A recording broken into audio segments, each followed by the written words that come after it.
The Spark Awards 2017 is made possible in part by the following. Just like having relevant and accurate information is necessary to make sound hiring and lending decisions, being engaged in our community is important. DataFax is proud to support the positives and be a sponsor of the Spark Awards. Lipscomb & Pitts Insurance has been serving the Memphis community for over 60 years. We're excited to help honor those who share our goal of supporting our community and igniting positive change in the Mid-South. Lipscomb & Pitts is proud to be a sponsor of the Spark Awards. Champion Awards and Apparel bring brands to life on all types of custom printed products. T-shirtchampions.com makes it easy for individuals and organizations to promote their cause and celebrate achievement. Champion is proud to have created the Spark statue and to sponsor the Spark Awards. Additional funding for the Spark Awards is provided by Christian Brothers University, Mueller Industries, MyTown Movers, MyTown Roofing, MyTown Miracles, and by Serves.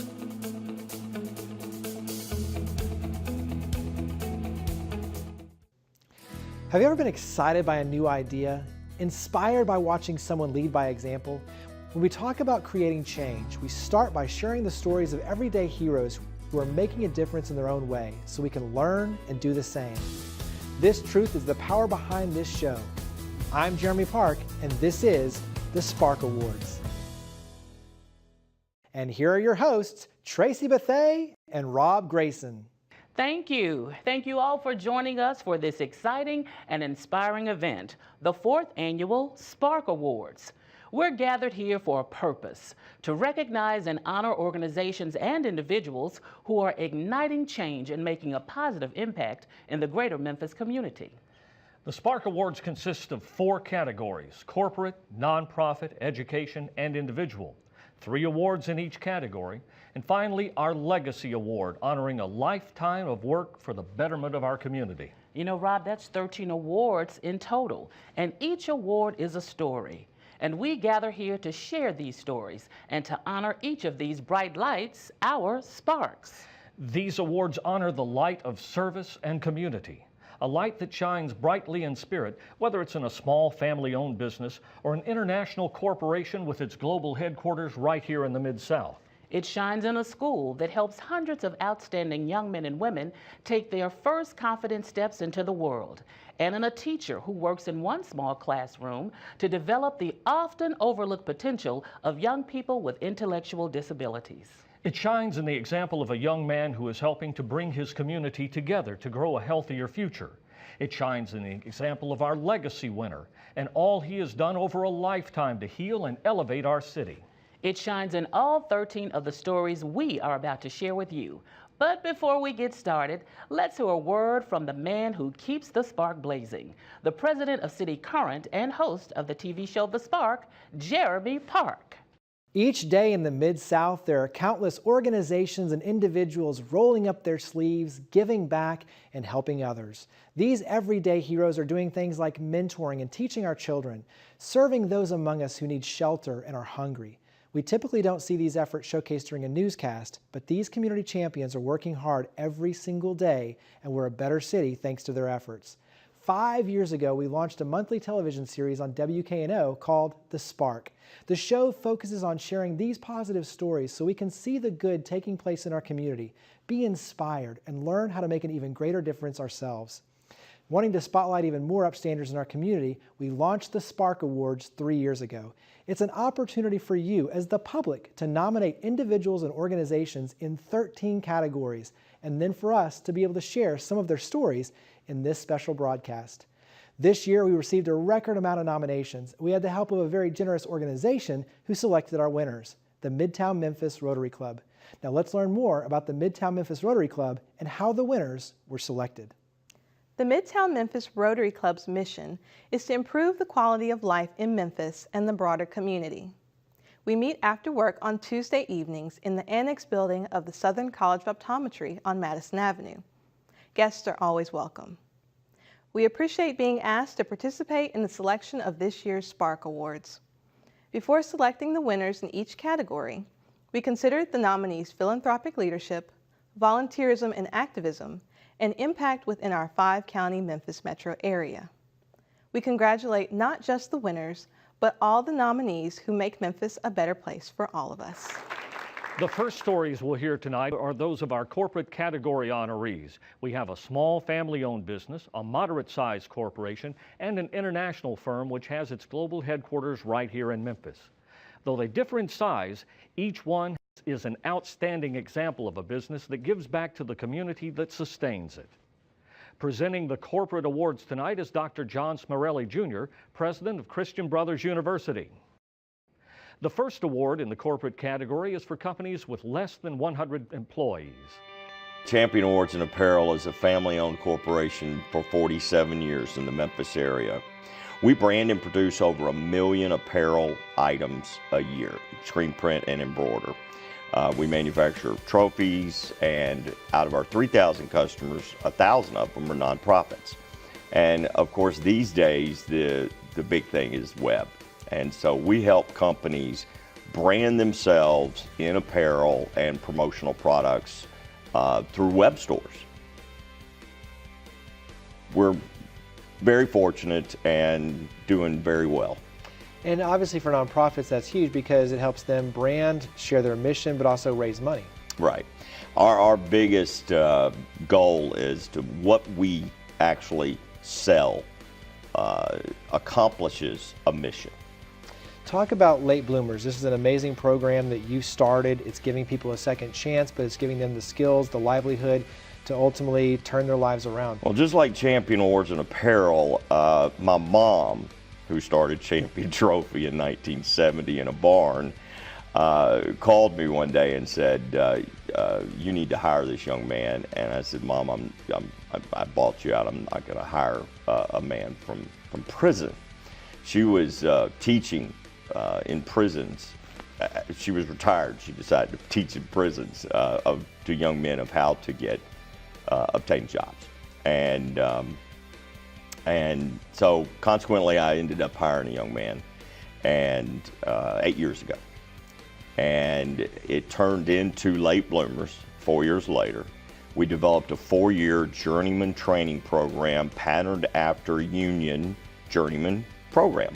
You've got now people who are buying homes who never before had the ability for their families. So talk about what it's meant to you and to these employees.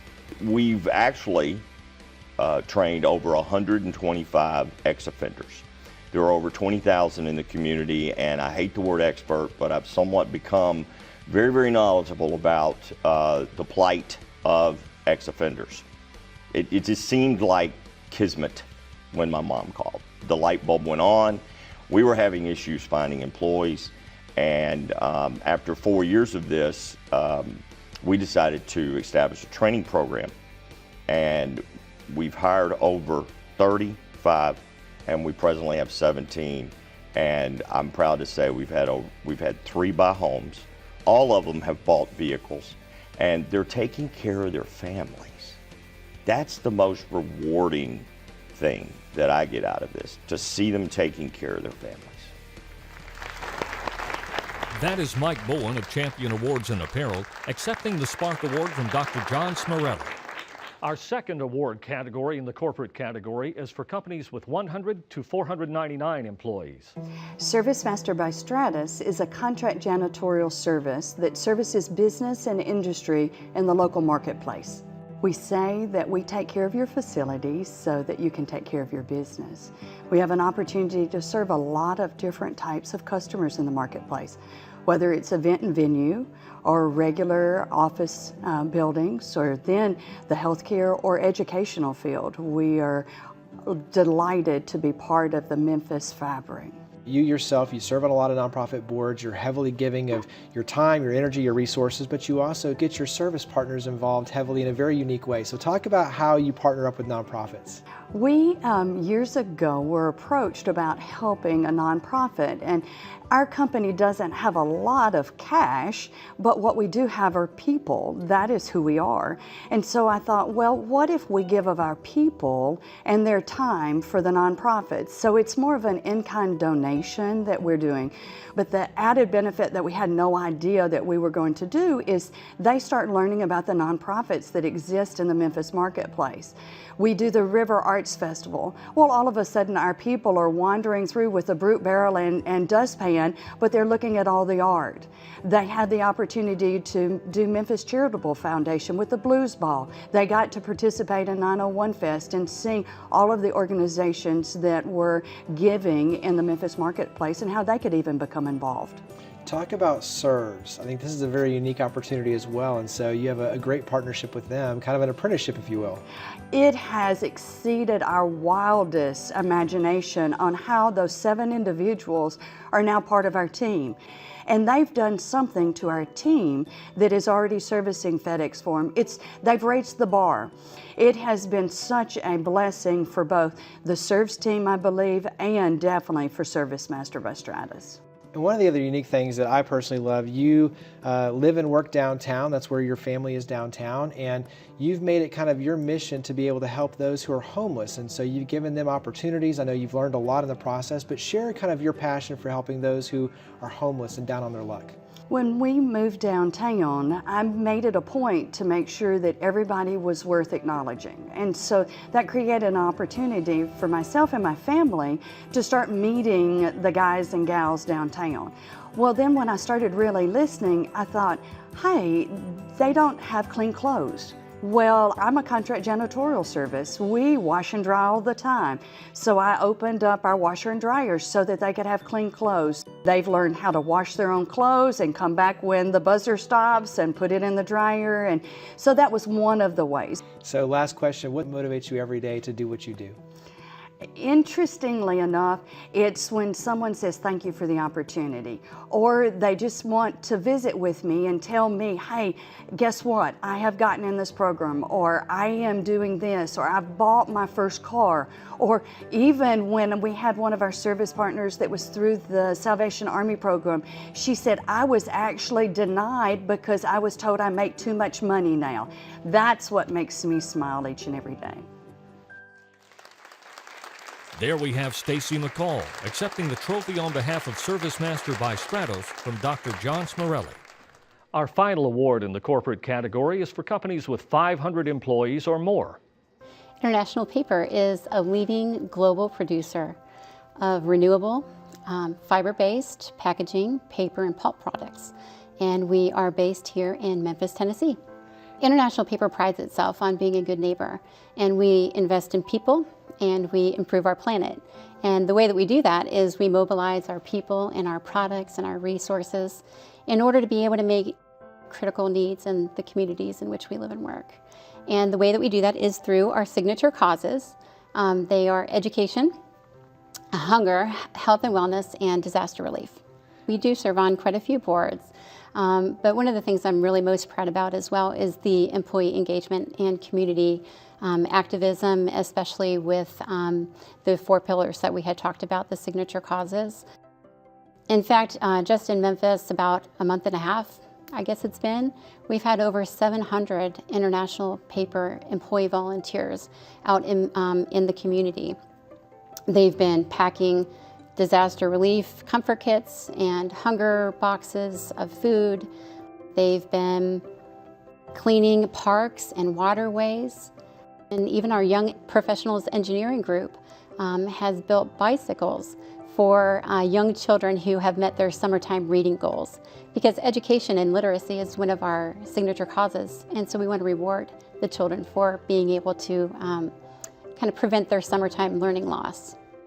You have a great partnership with Shelby Farms Park where you guys have a wetlands area, you volunteer there, you've given money there. Talk about that partnership. So Shelby Farms Park Conservancy, we help to fund and create the forest walkway and also the wetland walkway. We also do a lot of volunteering of pulling out weeds and cleaning up the park and those types of things. We also have another organization that we co-founded. It's called the Forest Land Stewards Program. And with that program, we've also had, we've invested $7.5 million for enhancing and protecting forest lands throughout southeastern United States. And talk about partnering on the schools. I mean, you mentioned the bikes and working with literacy, and talk about partnering with Shelby County schools and the different schools here to be able to really get involved physically and even with financial resources as well.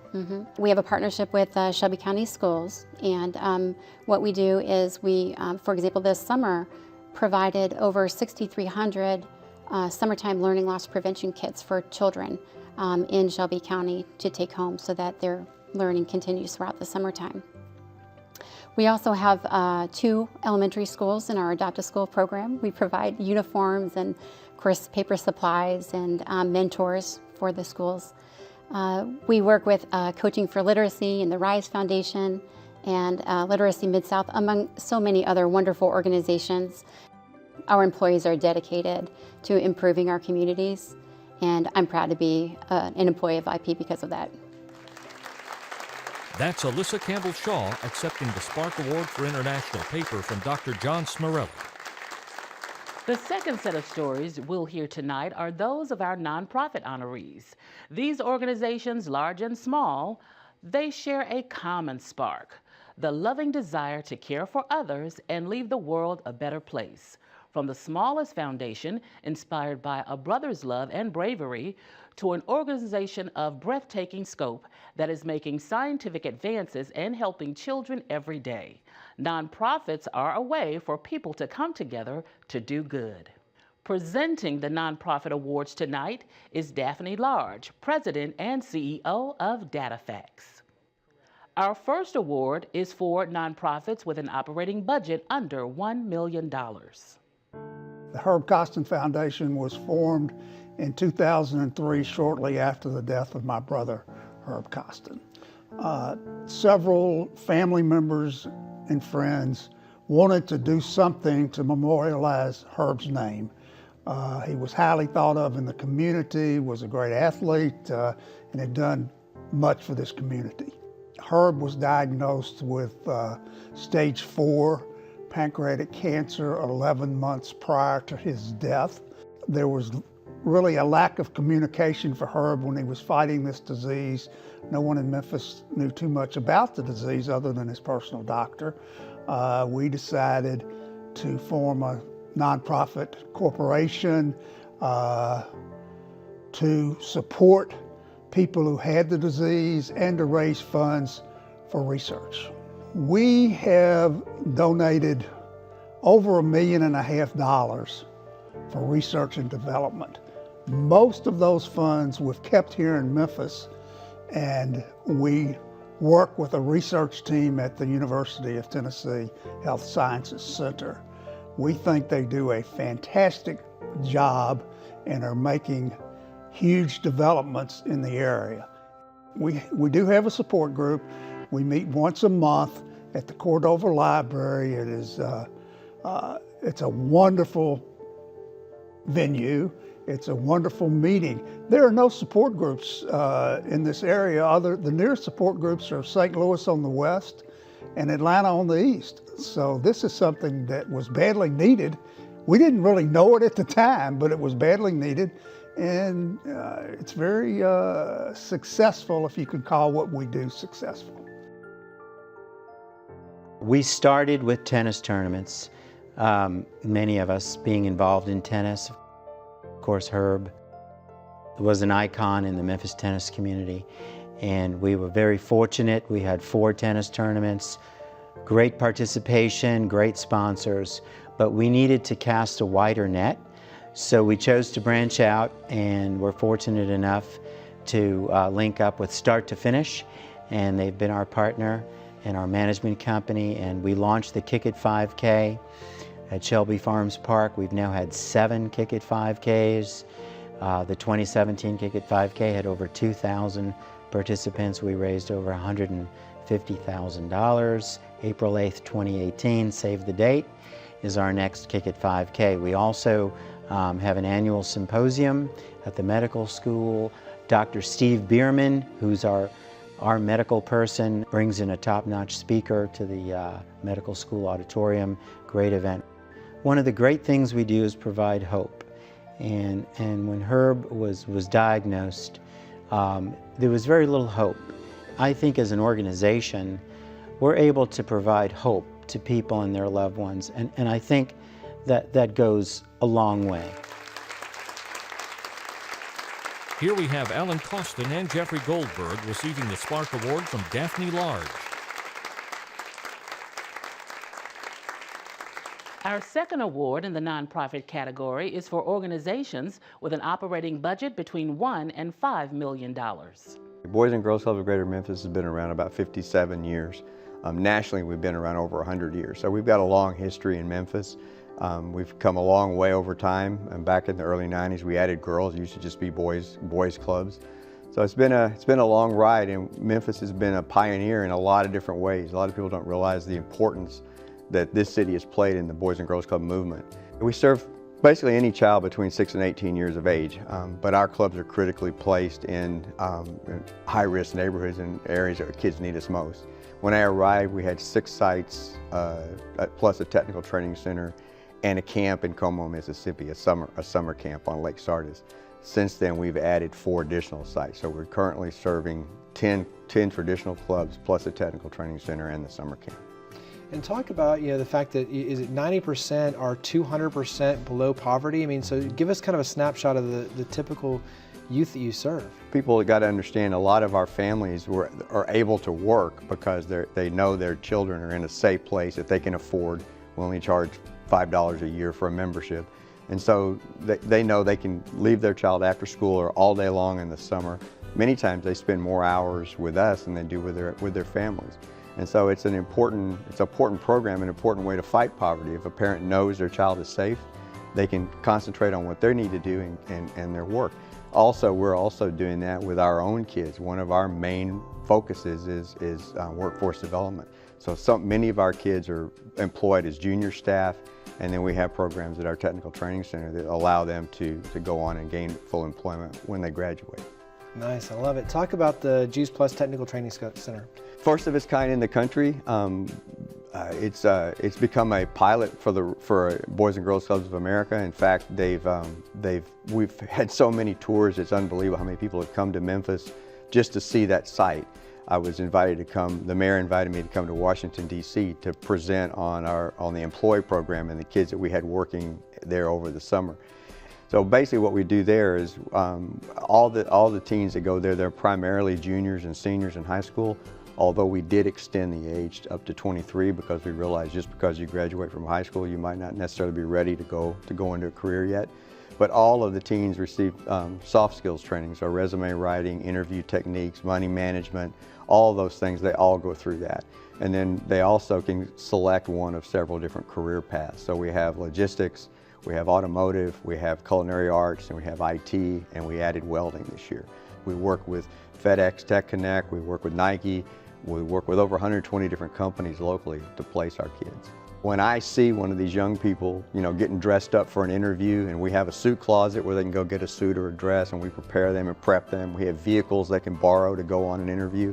And when I see them get ready and they're all confident and they come back and they've been offered a job, it really makes me happy. Some of the things they've overcome and how successful they are now, it's amazing to me. That's Keith Blanchard of the Boys and Girls Club of Greater Memphis receiving the Spark Award from Daphne Large. The final award in the nonprofit category is for organizations with an operating budget over $5 million. ALSAC St. Jude Children's Research Hospital exists for children who are suffering from cancer or other catastrophic diseases. And the mission of ALSAC is really to provide the life-saving support and to raise awareness for the hospital. That's what we're dedicated to do.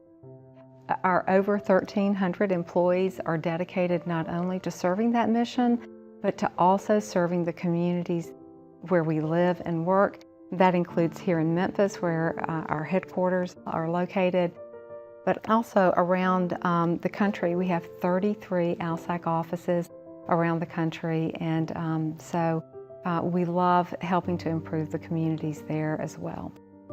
We really do not give bills to our patients for treatment, travel, housing, or food. And that is predicated on the idea that a family who has a child with cancer really needs to focus on helping that child get well and live a healthy, productive life. Over the years, St. Jude has really led the way. The world understands, treats, and defeats childhood cancer. Our global efforts really speak to that. And so if you think about the people who invest in our work, you understand that 75% of the hospital budget, that $2 million a day that you talk about, 75% comes from supporters, from the public. And so I think that people who work at ALSAC really embrace that servant leadership philosophy. We see it at the top with our CEO and President, Rick Shadiak. And it's really a mission-based life when you work for ALSAC St. Jude. By the way, ALSAC is celebrating 60 years this year. And at our national team meeting, we actually gave service to 60 organizations in Memphis. 1,300 employees came for the training, of course, and we just spanned the city, and people picked up trash, or they volunteered in an elementary school, or they delivered Meals on Wheels for MIFA. That servant leadership mantra is very much a part of who we are. And talk about the success rate, how much you've changed that overall with lives. And I think it's mind-blowing to look at, you know, there was 4% at one point and now it's like 84%. So I mean, talk about moving the needle. Absolutely. So when we opened our doors 60 years ago, the cure rate for acute lymphoblastic leukemia was 4%. It's 96% today. The overall, if you take the averages of all the cancers together, we've helped move the needle from 20% cure rate to 80% today, but that still means that 1 child in 5 will die of cancer. And so we're really dedicated to keeping our mission going till no child has to suffer from cancer or die from cancer, so that we can really have a 100% cure rate.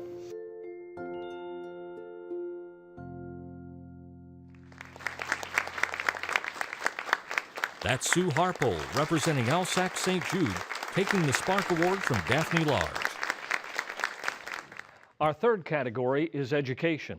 There are few things as important to the future of a community as the value placed on education, from each individual teacher in the classroom to the leaders who set an example and captain the ship, to the institution of the school itself, which serves ongoing generations.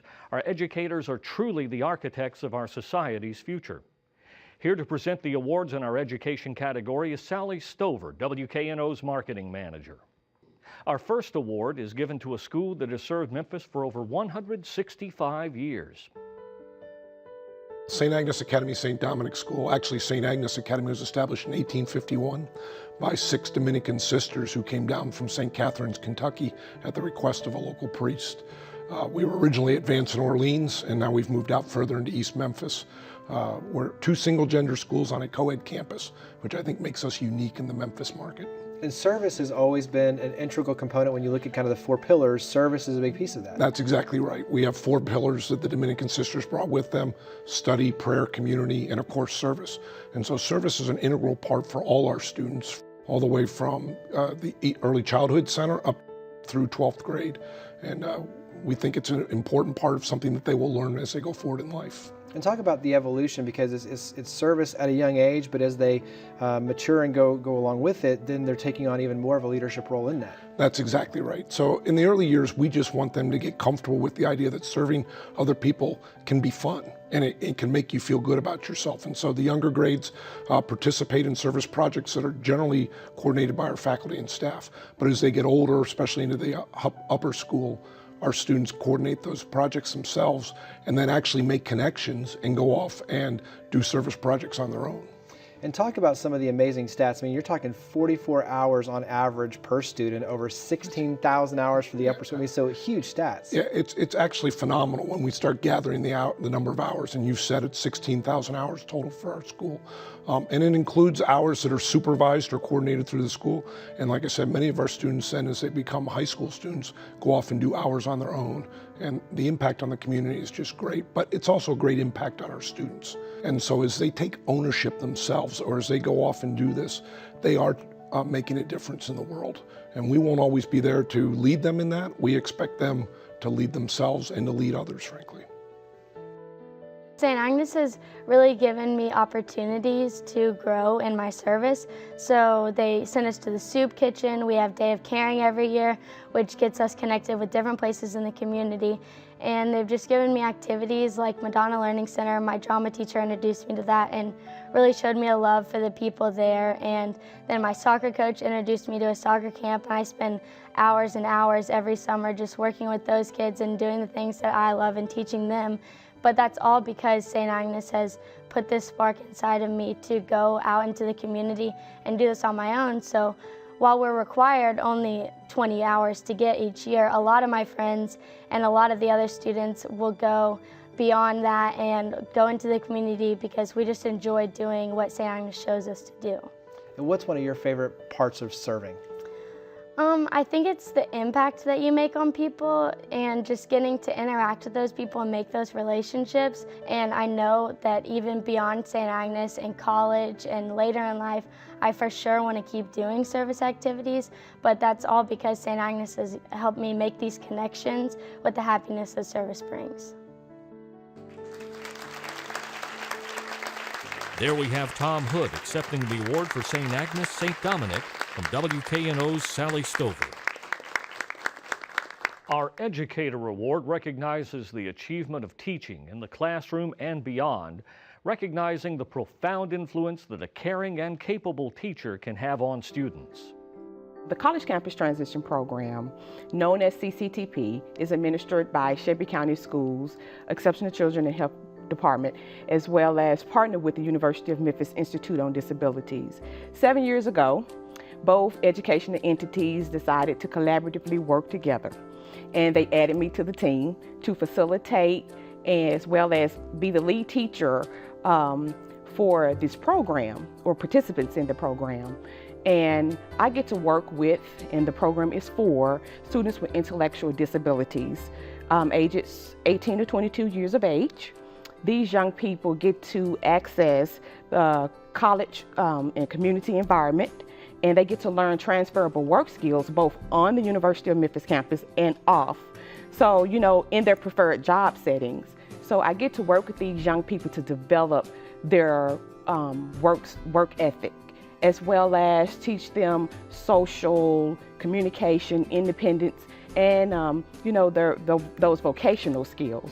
It is so important to me because these young people, you know, most people deem them unreachable, and that 70% statistic states that these young people that exit out of high school typically enter into the job market and they're unsuccessful, leaving them unemployed, which means that they heavily rely on whatever government or state assistance that is, you know, made available to them. So, you know, I'm charged with the task to make sure that these young people, you know, that they are successful, because just like you and I, they have aspirations, they have goals. And so I have to make sure that I keep motivating them that they can do it. And it's working. So when you look at the success you're having, placing the students in jobs, being successful, being productive, give us some of those kind of smiling stats, if you will, of just how the program's working. Out of the 61 students that I have actually taught, 56 of those students have completed the program.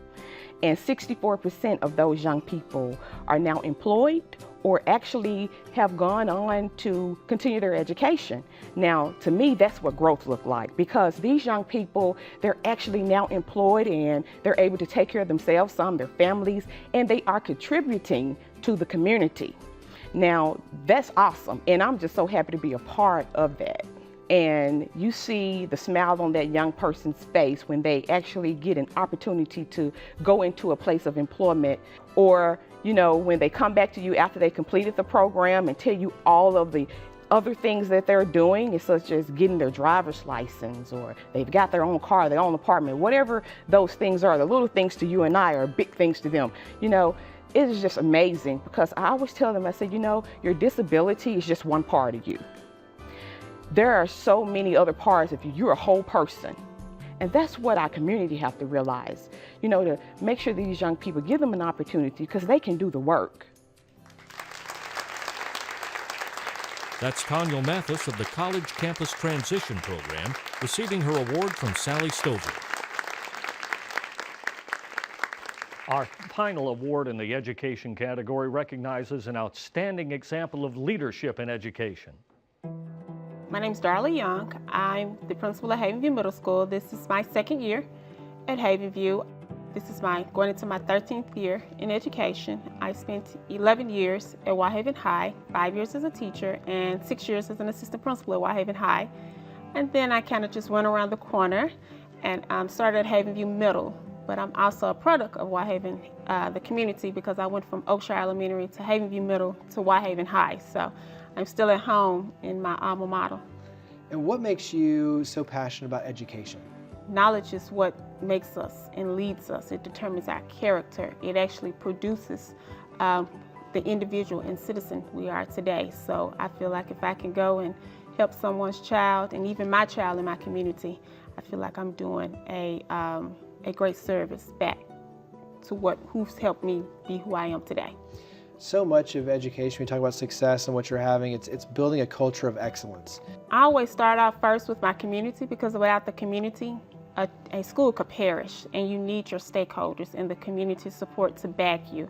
And with me being an actual citizen, because I still live around the corner from the school at Havenview, so all my home and my children that I have also go to Havenview and Whitehaven. But with my community piece, if I can get my community and my parents to back me and support me, then I feel like there's no mountain we can't climb or anything we can't accomplish. But as long as you get the parent, then you work your way in, and you start with your teachers. And my teachers in my community, I let them voice their opinion. I listen, meaning I want their voices to be heard. I actually let them do a lot of ownership of the decisions that we made, because Havenview is in this new zone called the Whitehaven Empowerment Zone. And we let our parents and our stakeholders drive and lead the decisions that are made into the schools. So once my community and then my teachers have ownership, then I have to go back in and motivate my students to why we're doing what we're doing. And I want them to know, you know, without you all, the community does not exist. So I have to, you know, keep them motivated to why we do what we do.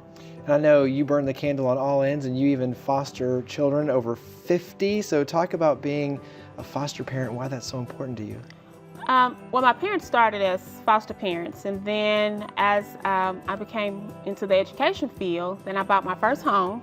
Then I was like, this house is quite big. So then I started with one child, and then I said, oh, we can help someone else, because the children this generation, they just want the attention and love. They're not asking for, you know, material things. They don't really care for that. They just want somebody to listen, show them affection, and say, okay, I'm here to help you despite where your circumstances are and where they're coming from. You're still gonna let me in your house and love me despite what they've told you. And when I say that, I mean just the knowledge base that has given to me. Yes, I'm still gonna help. I adopted one of them. So it's kind of like, well, if she can do it, I can do it too.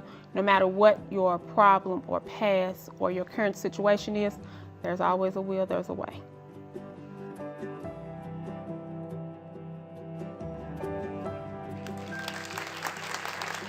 Here we have Darla Young of Havenwood Middle School accepting her Leadership Award from presenter Sally Stover.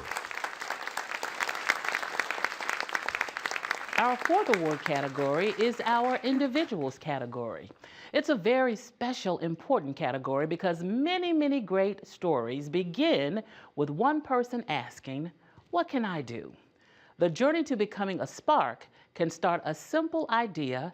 How can I take my own personal experiences and do something that will help others? And their stories show us that no matter your age, no matter your material resources, you have something to offer.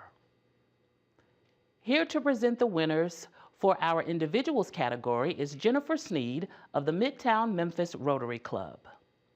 Our first award is the Individual Youth Award. I'm a junior at Douglas High School. I'm part of a program called Let's Innovate Through Education. It's a program that gives students 6 months to launch their own nonprofit idea. And I actually run my own program called Grow Smart, which educates students about food deserts and how to use compost in community gardens. What made you notice that food deserts were an issue?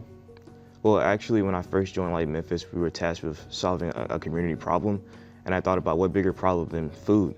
And I decided that one of the best ways to tackle food would be to actually build a community garden and educate people in these communities about how to grow healthy food. And so you yourself are volunteering every week in a community garden, helping to bring this to life. Talk about what that means in terms of serving and helping others understand not only where their food comes from, but to be able to grow it to help. Well, it really helps because it's very transparent, it's very cheap. It gives people in the community a good way to learn and a good way to get access to food at a cheaper cost rather than going to a grocery store. So explain Grow Smart in terms of what all you do. Well, Grow Smart is a program that seeks to educate people in local communities about healthy food by first converting food waste into compost, giving this compost to a local community garden, and using this compost and educating kids about it, and also teaching kids about how to grow healthy food. And eventually people from the community can eat from the community garden, so to get the benefit from student education. Talk about how, like, going, because you're working with restaurants, and obviously to be able to convince them to give you the food and to be able to convert that to compost, kind of like fertilizer. Explain that whole scenario. I actually get food waste from literally anywhere that I can get it from cafeterias, restaurants, anywhere. Whenever I ask, they're usually willing to give it to me. I even take food scraps from my kitchen and convert it into compost and put it inside of a pile. How are you doing all this, especially as a school student? Yeah, I'm actually working at one community garden, and it's right across the street from my school. And I just walked up to them, asked them what would they think of my program. They really liked it. I get students to come from the school and volunteer, and they really enjoy it. So how many other volunteers, how many students are you working with, adults? Give us an idea of scope. I'm working with about 20 now. They come to the garden usually every Tuesday to help in the community, and many people from the community also come and pick from the garden whenever they feel like it. So what does it mean for you to be in high school and to see that you can have an immediate impact right now, regardless of title, age, anything? What does that mean to you? It makes me feel very happy, and it makes me look forward to the future to know that me, as a high school student, that I'm already making a very important impact in my society.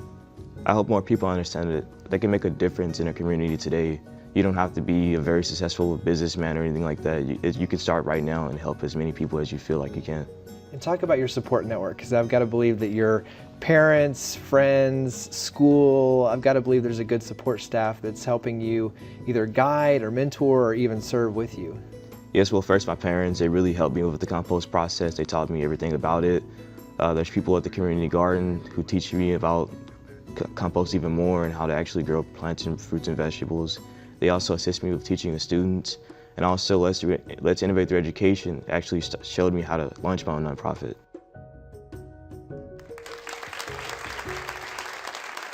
There's Timmy Beckton Jr. receiving his Spark Award from Jennifer Sneed. The second award in the individuals category is the Collegiate Award. I'm Miles Franklin. I'm a graduate of Central High School, and I'm a freshman at George Washington University.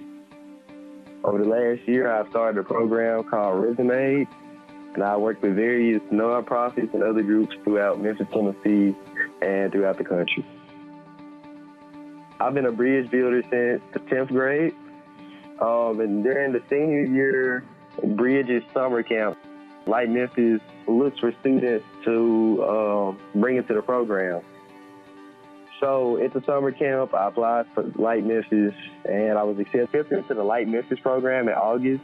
With Light Memphis, you're supposed to come up with an idea that can change the city and change the world at the same time. So originally, Resume was supposed to be an internship program that just helps students get some type of professional experience. However, I realized that idea wasn't feasible at the time, so I pivoted, and in October, Resume started coming into fruition, and then in December, Resume had its first workshop. So far, there have been about 8 workshops, and we've reached out to nearly 200 students so far. And with Resume, all we do is we teach the students how to write resumes in a basic format that allow them to get jobs, allow them to be employed at some point in either their teens or their early 20s. I worked with the Lynching Sites Project for about a year and a half now. I started working with the Lynching Sites Project a little bit after I became student council president at Central. With the Lynching Sites project, I simply was helping to promote their ceremony that they had in May for the ill persons lynching. And I was helping to spread awareness throughout Central and throughout the community. I spoke at the Shelby County Historical Commission on behalf of the Lynching Sites Project to get one of their plaques put up on Summer Avenue. We did some news press conferences. And also, I helped set up some tours throughout the summer for students that come from out of town to go on tour lynching sites. Students simply need opportunity. I think truly, when I'm in my resume workshops, the one thing that they never realize that they have accomplishments or that they can gain accomplishments just through the smallest of opportunities. Every accomplishment that I've had so far, I never planned. Everything came along just gradually. It's just, if someone would have asked me a year or a year and a half ago, did I think I would be in the position I am now, I would have never thought that.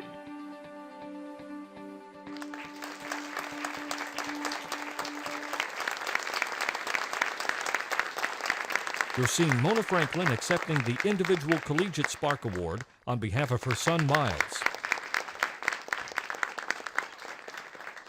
The final award in the individuals category is the Adult Award. My story begins as an active duty service member myself. I'm an Air Force veteran.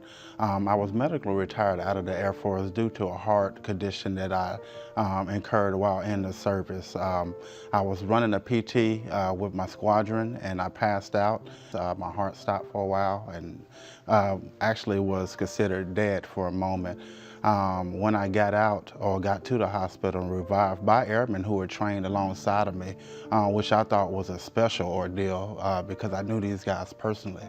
I went into the hospital and went through that process. I was medically retired out and I just wasn't satisfied with my service. I wanted to continue to serve, although if you understand how that process works when you're going through a medical board with the Air Force or any military branch, you stand in front of a board of your peers and you have to hear the devastating news that you're no longer fit to serve. And that carries along with you for a while.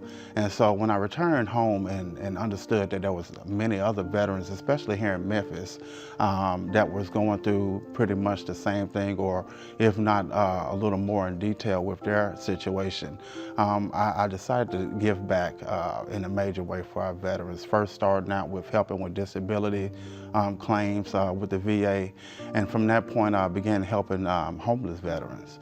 And when you begin to uncover the layers of the issues that our veterans are faced with or dealing with, you begin to see that there's many other things that those guys need in terms of getting back to self-sufficiency. And so I started a nonprofit organization, the Mid-South Veterans Help Desk, in which we help veterans get back into the workforce. Those who are in the homeless situation, we help them with resources and housing if need be. Help veterans getting jobs, as well as just a who, what, when, why questions. How do I seek particular benefits? How do I help my spouse? How does my dependent get benefits for college? And so we found that in Memphis, and especially the greater Memphis area, West Tennessee, we have almost close to 90,000 veterans within the local area. It's the highest concentrated area in the state. And so those guys really need that help. We're undermanned, and so a group of veterans and myself decided to start this organization to kind of fill the void where there was holes and gaps for our service members. How many volunteers do you get to work alongside at this point? I work with a countless number of volunteers, and the special thing about the military community is that there's many veteran service organizations who jump along to help, your VFWs and American Legions, DAV. They're almost like a group of volunteers you have in your back pocket that you can pull out at any time, because we all serve the same mission, and that's helping veterans. And so when it comes to counting the number of volunteers that I've worked with, I couldn't begin to count. That's Joseph Tyler, accepting the Spark Award from Jennifer Sneed of the Midtown Memphis Rotary Club.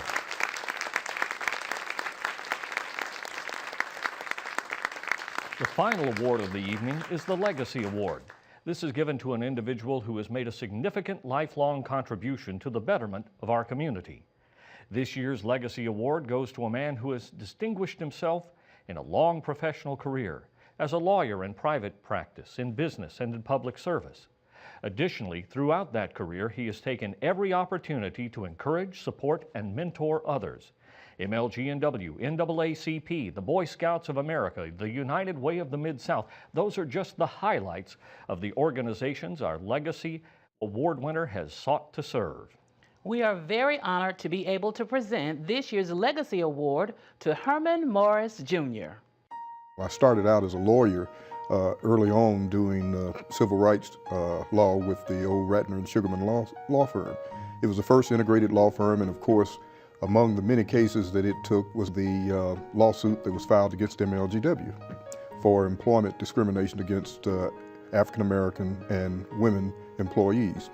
I did not know and would never have imagined that some years later I would return to MLGW not carrying someone else's briefcase, but as really as a lawyer for MLGW. I joined the company as the first full-time general counsel, and ultimately I was asked to serve as the president. I was the first African-American president to serve at MLGW, and we really had a ball doing good things for a good company in a good community. We coined the tagline, hometown energy working for you, to drive home the sense that this was this community's utility, and we were all there working for this community.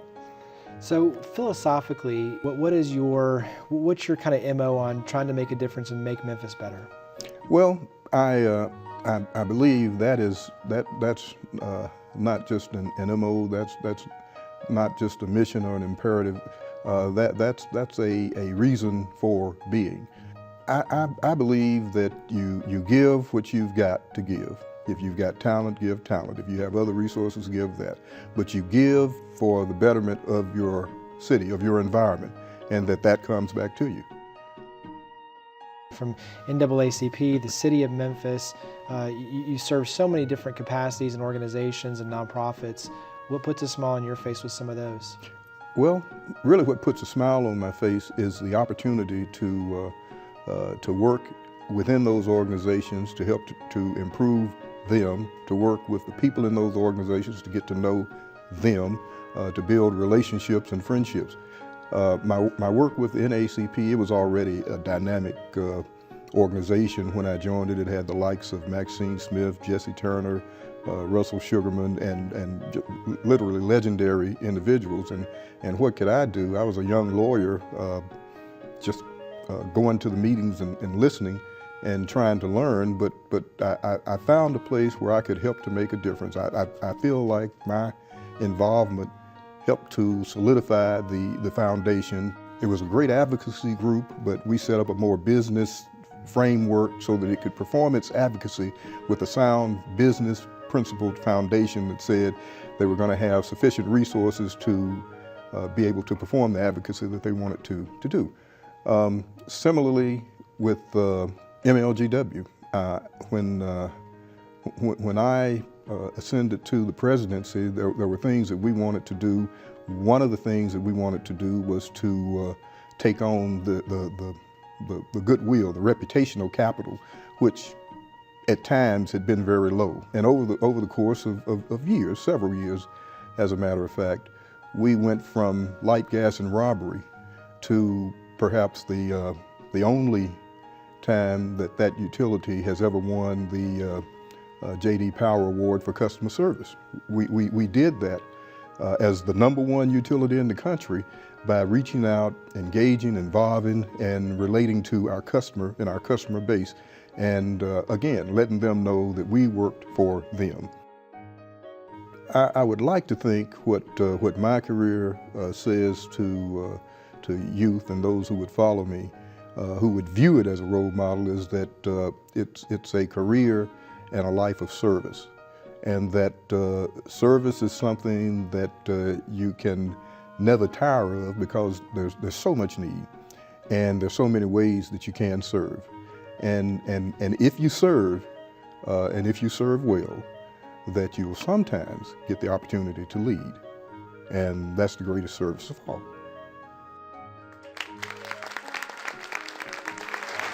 Ladies and gentlemen, your Spark Awards 2017 Legacy Award winner, Herman Morris Jr.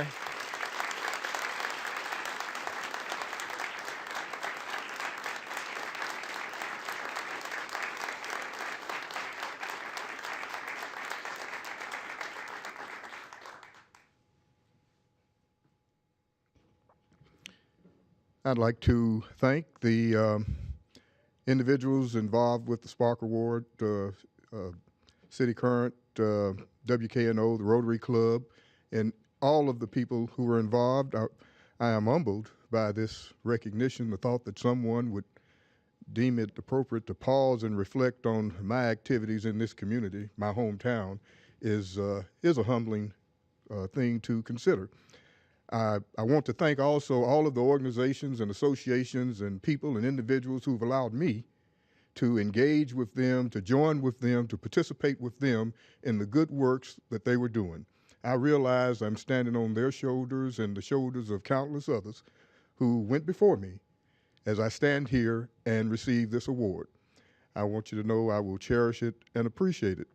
I also want to thank my family who helped to prop me up as I stood on those various shoulders, my wife, my children, my sister, my son-in-law who are here with me tonight. They've always been there for me because, you see, no man, no person is an island. You don't ever do it all alone and by yourself, but it's only with the support and the encouragement of your family that you can stand and be allowed to contribute what you have to contribute, as large or small as it might be, to a good cause. And I appreciate the opportunity that this community has afforded me to do just that. Thank you for this award. I will cherish it forever.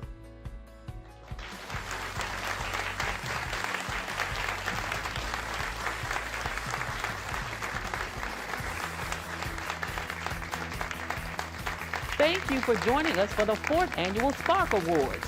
Congratulations to all of our honorees for inspiring us, for doing amazing things, and showing us that one person can make a difference. From me, Rob, Jeremy, and the rest of the Spark team, thanks for watching.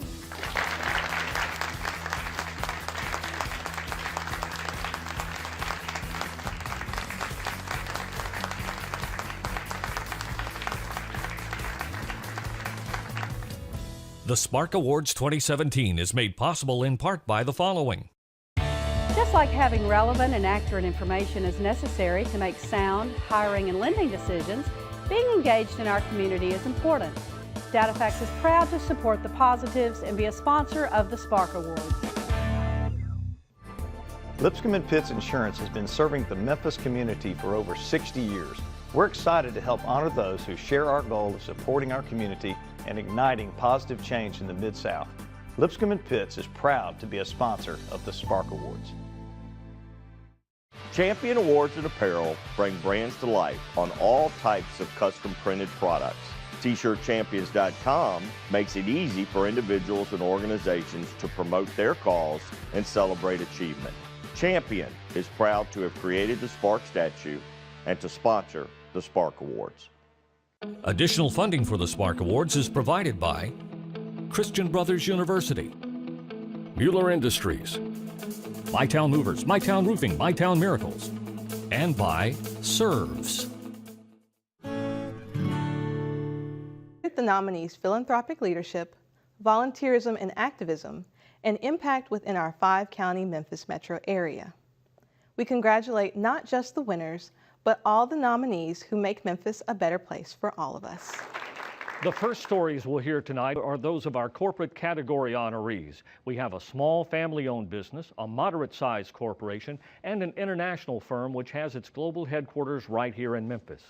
Though they differ in size, each one is an outstanding example of a business that gives back to the community that sustains it. Presenting the corporate awards tonight is Dr. John Smarelli Jr., president of Christian Brothers University. The first award in the corporate category is for companies with less than 100 employees. Champion Awards and Apparel is a family-owned corporation for 47 years in the Memphis area. We brand and produce over 1 million apparel items a year, screen print and embroider. We manufacture trophies, and out of our 3,000 customers, 1,000 of them are nonprofits. And of course, these days, the big thing is web. And so we help companies brand themselves in apparel and promotional products through web stores.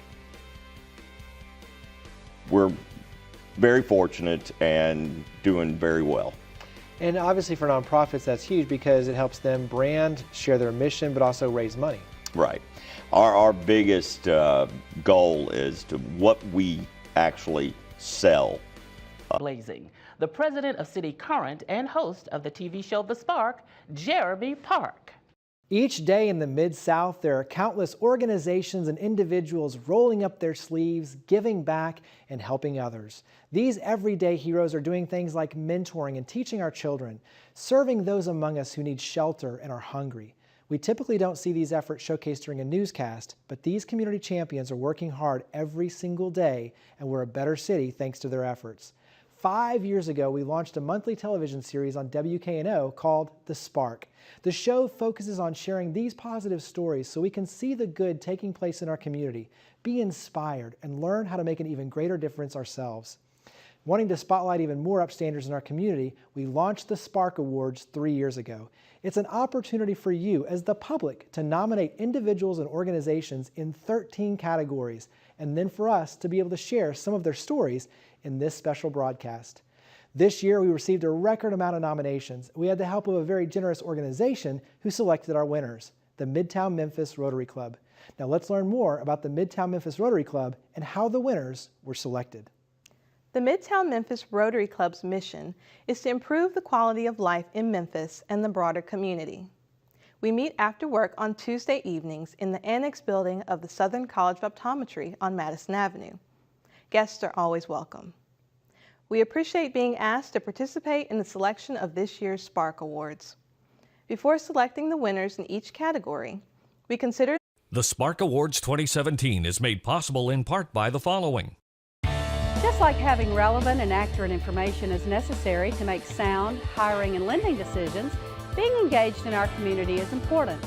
DataFax is proud to support the positives and be a sponsor of the Spark Awards. Lipscomb & Pitts Insurance has been serving the Memphis community for over 60 years. We're excited to help honor those who share our goal of supporting our community and igniting positive change in the Mid-South. Lipscomb & Pitts is proud to be a sponsor of the Spark Awards. Champion Awards and Apparel bring brands to life on all types of custom printed products. T-shirtchampions.com makes it easy for individuals and organizations to promote their cause and celebrate achievement. Champion is proud to have created the Spark statue and to sponsor the Spark Awards. Additional funding for the Spark Awards is provided by Christian Brothers University, Mueller Industries, MyTown Movers, MyTown Roofing, MyTown Miracles, and by Serves.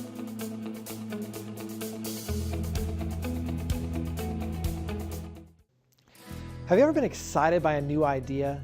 Inspired by watching someone lead by example?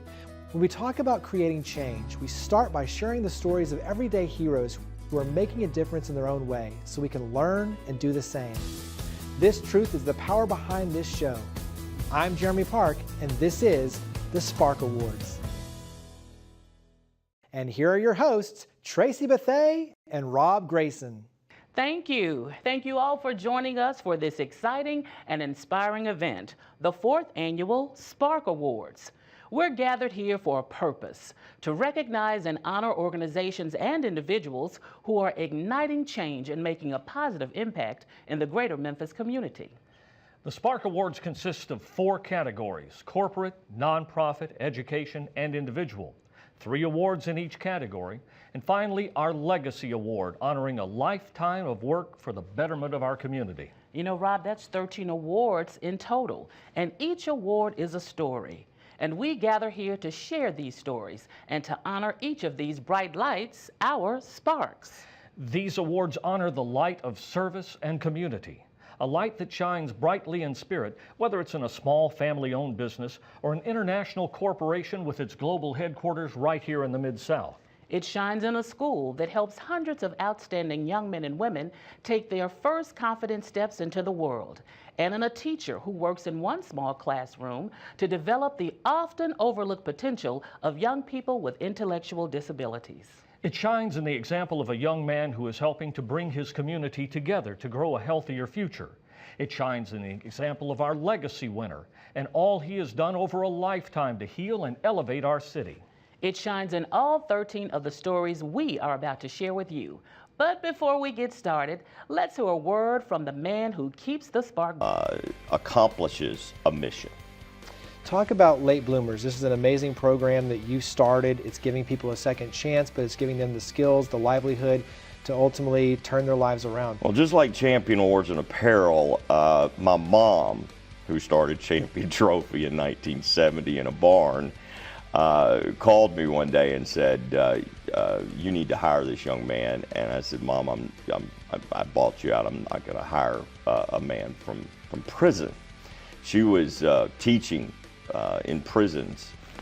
She was retired. She decided to teach in prisons to young men of how to obtain jobs. And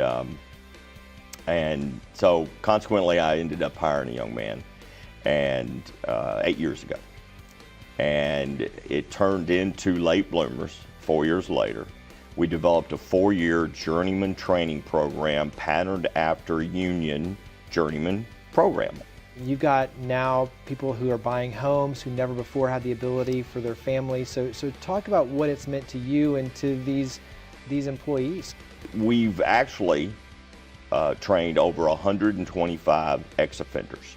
There are over 20,000 in the community, and I hate the word expert, but I've somewhat become very, very knowledgeable about the plight of ex-offenders. It just seemed like kismet when my mom called. The light bulb went on. We were having issues finding employees, and after 4 years of this,